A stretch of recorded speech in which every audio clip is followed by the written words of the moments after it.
Shalom saudara kesatuan Tuhan. Tetap semangat walaupun sedang ibadah online. Dan selalu mengucap syukur pada Tuhan kita. Sebab Tuhan baik bagi kita. Satu minggu telah menyertai kita. Dan pada hari ini mari datang kepada Dia dan naikkan pujian penyembahan kita bagi Dia. Naikkan syukur kita bagi Dia. Sebab Dia baik bagi kita sekarang sampai selama-lamanya. Mari kita siapkan hati kita. Haleluya Yesus. Haleluya. Kami percaya Tuhan, setiap hari Kau hadir dalam hidup kami Tuhan. Kami butuh Kau ada Tuhan. Terima kasih Yesus. Terima kasih Tuhan.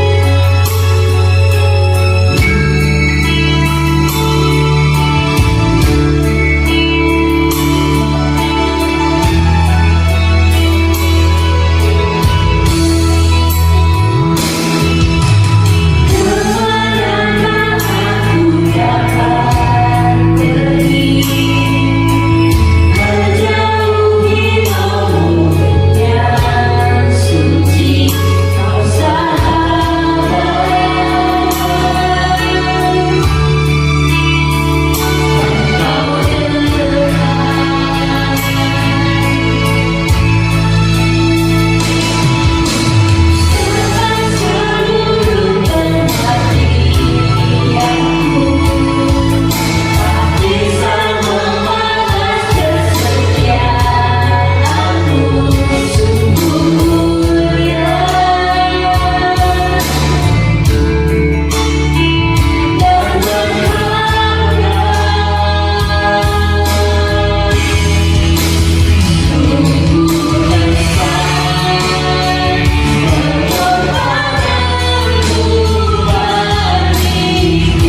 Terima kasih Tuhan.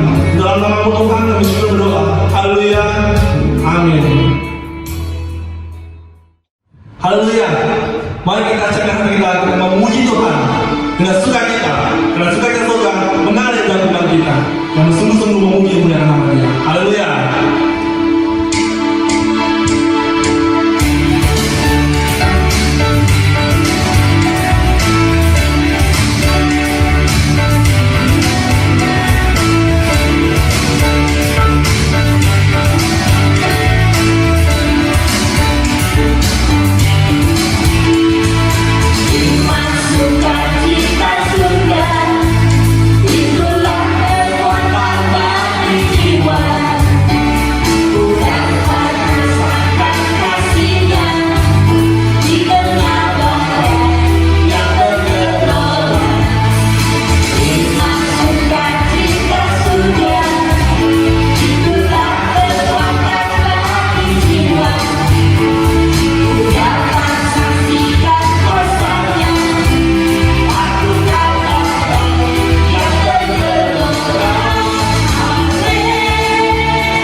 Haleluya. Saudara kasih Tuhan, mari kita masuk dalam hadirat Tuhan. Menaikkan puja penyembahan kita pada Tuhan yang terbaik bagi kita. Karena kebaikan Tuhan dalam hidup kita. Haleluya Yesus. Terima kasih Tuhan.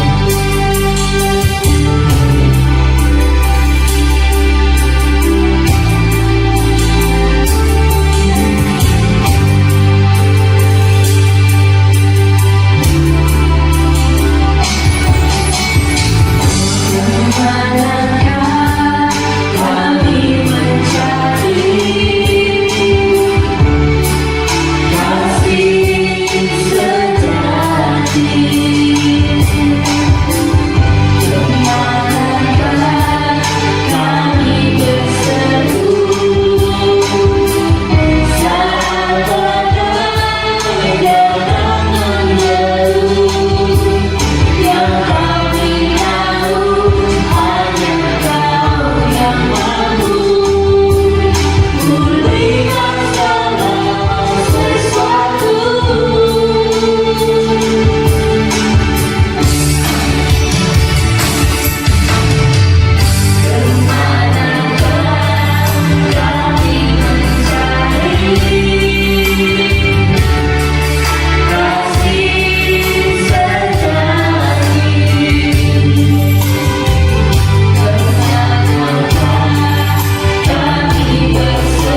kasih Yesus. Kami serang pada hamba-Nya untuk harapan Tuhan.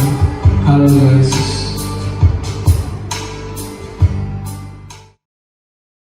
Shalom semuanya, jemaat yang dikasihi Tuhan.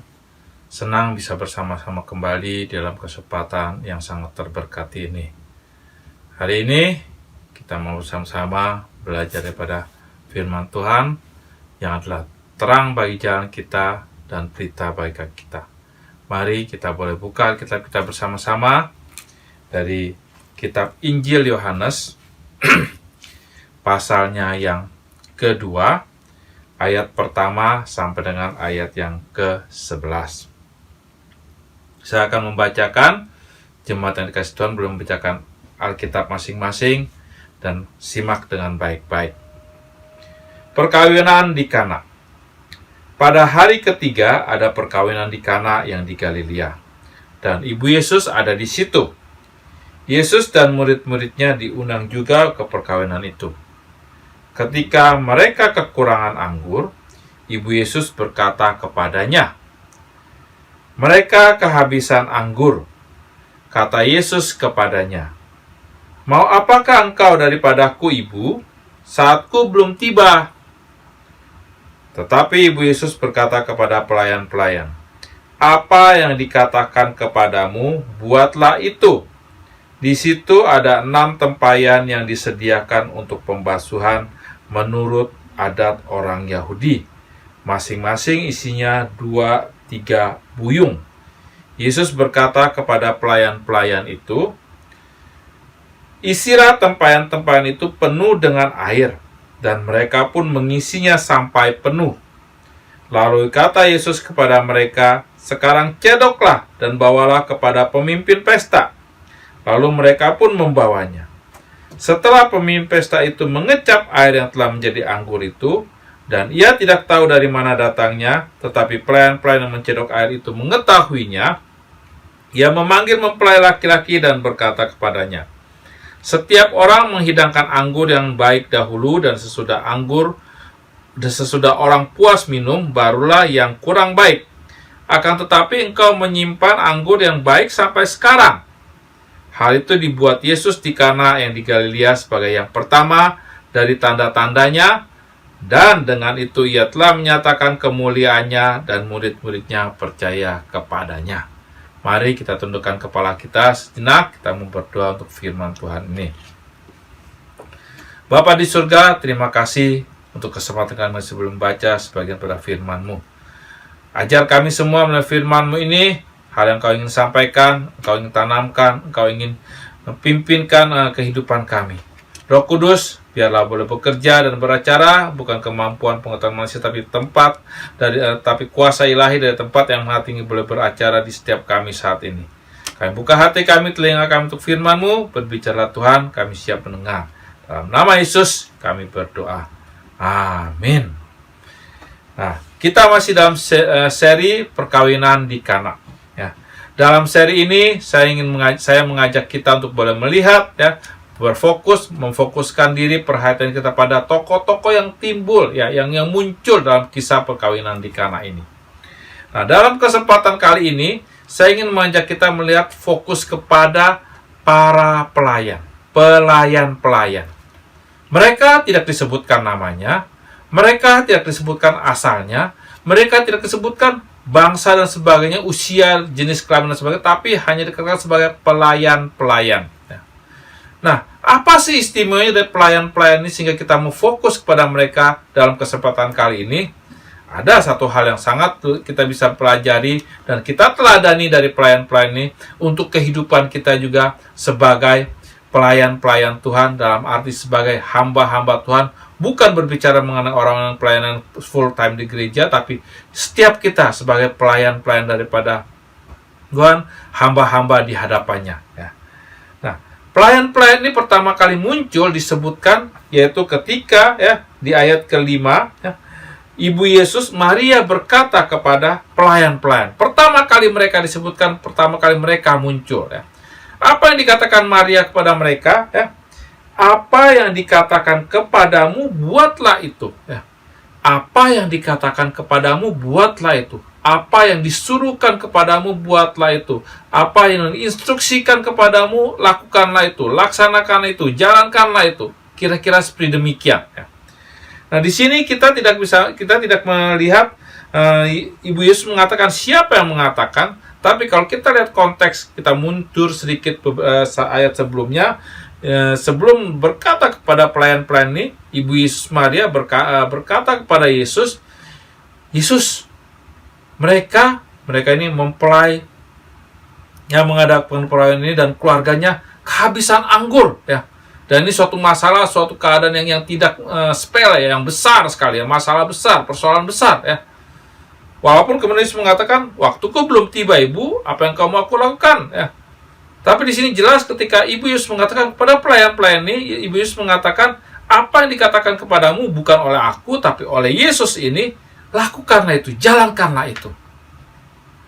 Nah, pelayan-pelayan ini mereka nggak kenal Yesus secara pribadi, mereka nggak tahu Yesus secara pribadi, tapi mereka ketika mendapat pesan daripada Maria, ya, kita lihat di sini mereka sungguh-sungguh taat, mereka sungguh-sungguh menjalankan seperti apa yang dikatakan oleh Maria dan apa yang dipesankan dipesankan oleh Maria kepada mereka, ya.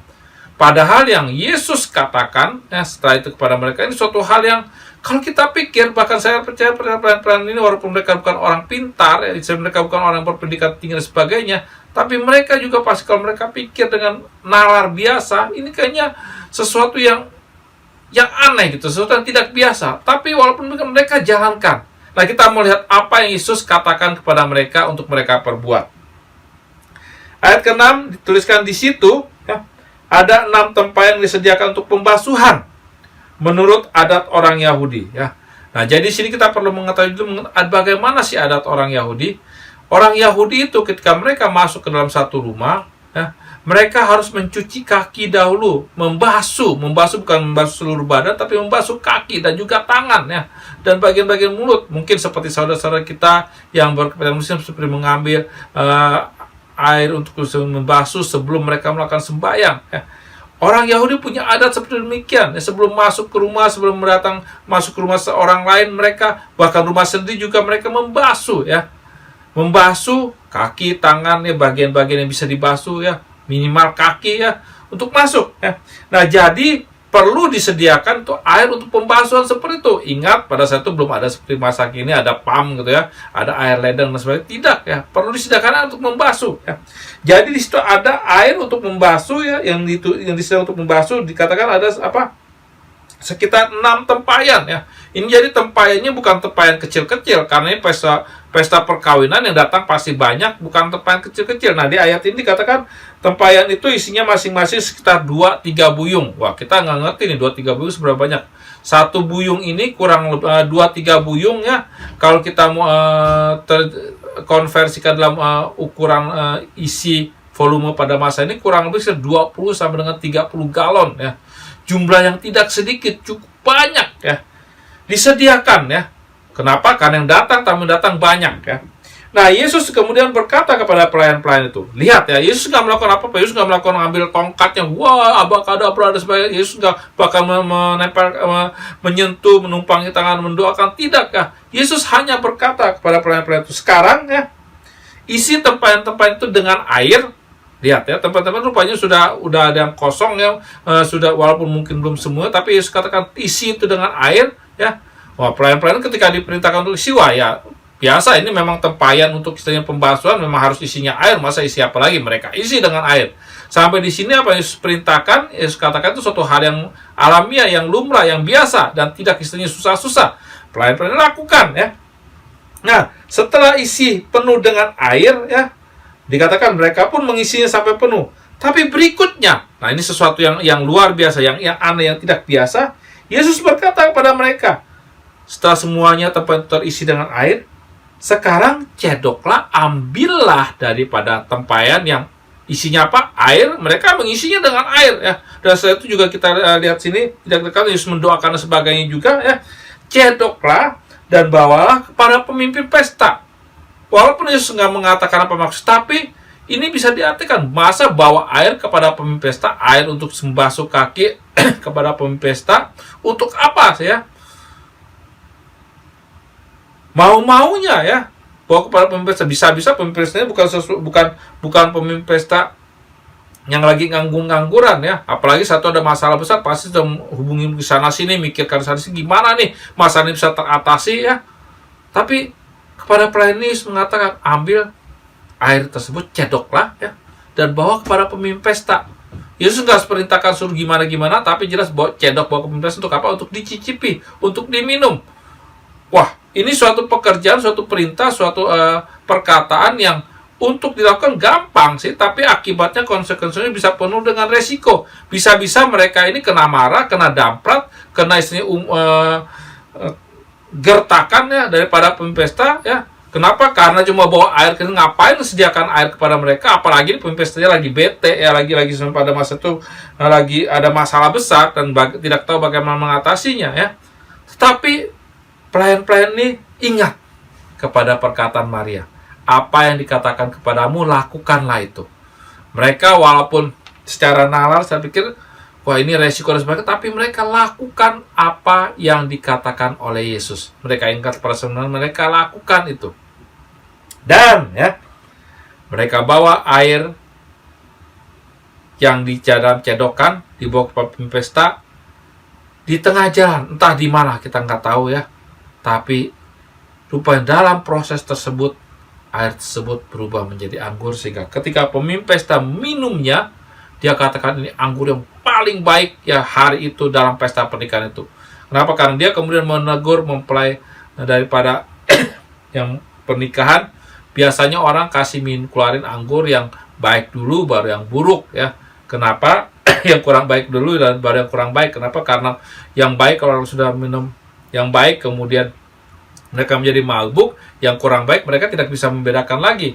Tapi engkau kebalikan, kau simpan yang paling baik sampai terakhir. Rupanya apa yang dibawakan oleh para pelayan ini adalah anggur yang baik, jauh lebih baik daripada apa yang disediakan, yang dihadirkan, yang disidang, yang yang diberikan oleh keluarga mempelai dalam pesta ini. Ya. Nah, di sini kita melihat ya, pelayan-pelayan kita, kenapa kita fokus kepada mereka? Satu hal, ya, kita bisa belajar ketaatan, ya, kepatuhan untuk menjalankan apa yang dikatakan oleh Yesus. Yesus mengatakan hal yang bisa diterima akal, isi tempayan dengan air, mereka lakukan. Tapi ketika Yesus mengatakan, Tuhan mengatakan hal yang juga kelihatannya tidak bisa diterima oleh nalar manusia secara normal, ya, cedok itu bawa kepada pemimpin pesta dan ini ada resikonya, mereka juga tetap lakukan. Mereka taat, mereka patuh. Dan kalau kita mengatakan di sini, Yesus mengadakan mukjizat mengubah air menjadi anggur di pesta pernikahan di Kana ini ya. Tapi di sini ada faktor yang penting juga yang boleh dikatakan menjadi alat bagaimana mukjizat itu terjadi, yaitu pelayan-pelayan ini. Kalau saja mereka tidak mau mencedok dan membawa para pemimpin pesta, kalau saja mereka mungkin menyanggah, menanyakan, kok begini, kok begitu, bagaimana suruh pemimpin pesta datang ke sini, minum sendiri dan sebagainya ya. Kemungkinan kisahnya, mukjizatnya, ceritanya lain daripada apa yang kita baca yang terus dalam Alkitab ini. Tapi kita melihat bagaimana karena pelayan-pelayan ini mereka taat, mereka menjalankan apa yang Yesus katakan, Yesus perintahkan. Dan ya, karena ketaatan mereka itu, kita bisa katakan juga mukjizat Allah terjadi, mukjizat yang Yesus lakukan terjadi, air dirubah menjadi anggur. Ketaatan, iman yang dilakukan dalam perbuatan itu menjadi kunci, menjadi boleh katakan pembawa, menjadi pengantar, menjadi alat fasilitas bagaimana mukjizat Allah bisa terjadi dalam kehidupan kita, dalam kehidupan di sekeliling kita, dalam kehidupan orang lain. Jemaat yang kasih Tuhan, kita belajar daripada pelayan-pelayan ini, suatu posisi mereka sederhana, mereka akan dibawa rendah, tapi dalam hal ketaatan ini kita bisa belajar daripada mereka. Dan ya, Tuhan memakai orang-orang seperti ini yang tidak hebat-hebat, tidak kaya, tidak pintar, tidak luar biasa sebagainya, tapi yang taat patuh melakukan apa yang Ia perintahkan untuk menjadikan fasilitas pengantar daripada mukjizatnya terjadi, tergenapi. Saya, saudara, jemaat yang kasih Tuhan, semuanya kita juga bisa. Tapi poinnya, kuncinya adalah apakah kita taat, bersedia taat seperti pelayan-pelayan ini. Itu yang menjadi kunci, apakah kita bisa menjadi pengantar fasilitas bagi mukjizat Allah dalam kehidupan kita, dalam kehidupan sesama kita. Tuhan memberkati. Ingat, tidak perlu hal-hal yang tidak perlu pendidikan tinggi, tidak perlu istilahnya harus begini begitu dulu untuk taat, tapi kemauan, kesediaan untuk taat itu menjadi kunci bagi mukjizat Allah, kuasa Allah yang besar boleh terjadi dan tergenapi. Mari kita bersama-sama bertundukkan kepala kita, ngomong berdoa, bersyukur untuk firman ini. Bapa di surga, terima kasih untuk firman-Mu. Terima kasih mengajarkan kami semua melalui firman-Mu ini. Bagaimana kami boleh dikuatkan, kami boleh diajarkan sekali lagi mengenai ketaatan, kepatuhan. Pelayan-pelayan mereka bukanlah orang yang hebat-hebat. Mereka tidak berpendidikan tinggi. Mereka tidak kaya. Mereka tidak dahsyat. Mereka tidak terkenal sebagai, tapi satu kunci ketaatan, kepatuhan mereka menjadikan mereka sebagai pembawa, sebagai pengantar daripada mukjizat-Mu Yesus, mengubah air menjadi anggur sehingga masalah yang besar boleh teratasi. Pakai kami semua, ajar kami mau belajar untuk taat dan patuh, dan pakai kami untuk boleh menyatakan mukjizat-Mu ya Tuhan. Mukjizat-Mu boleh terjadi, boleh terlaksana, boleh tergenapi di atas melalui ketaatan, kepatuhan kami.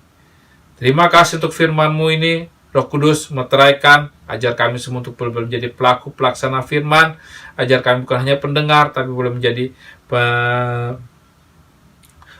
pembuatnya, melakukannya dalam kehidupan kami hari lepas hari. Terima kasih Tuhan, segala puji hormat syukur kami kembalikan kepada Engkau, Engkau yang layak menerima semuanya itu.